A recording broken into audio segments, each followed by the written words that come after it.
the gloves doing? Oh, they help. At least he's not drawing blood when he scratches his face. Baby eczema is often used as a catch-all phrase to include a lot of different skin conditions that cause dry skin, particularly in young babies. Eczema itself is a condition that is chronic. It's a chronic illness that you suffer from your whole lifetime, but it gets worse and better depending upon the time of year. And at different ages, it's a little better for you than it isn't. One thing I've noticed is our older son had eczema as well, but his seems much worse and has lasted much longer. Is that common? Well, it definitely runs in families, and every individual is different.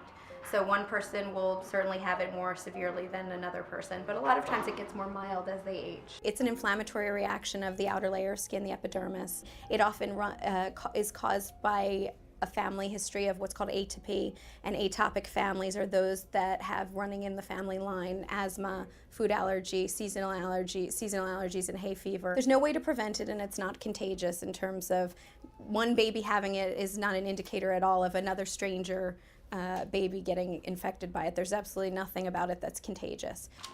So it's sort of a lot of times it occurs on the flexor areas of the skin. So if you look underside. Behind the knees is a common area. The treatments typically for it are keeping them well moisturized by using lubricants that are over-the-counter moisturizing creams.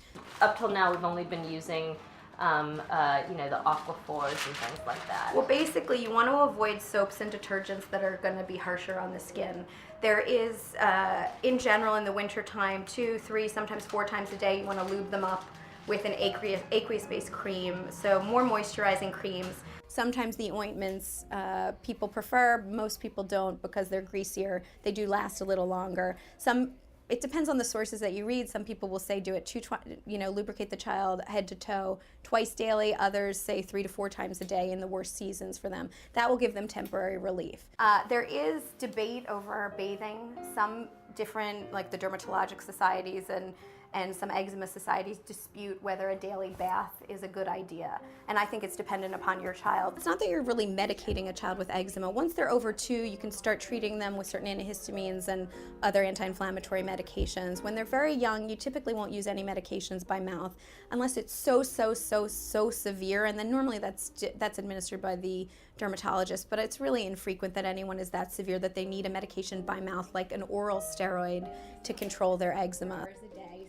You'll have it for life, but to different degrees of severity. Some people, all that amounts to is they get cracks on their hands in the wintertime as they age, or they get dry lips throughout their lifetime. It really depends on how severe it was early on. Some people really severely suffer from it throughout their lifetime, and they need to be put on oral medications, but that would be a smaller percentage. Yeah, but he's going to be fine.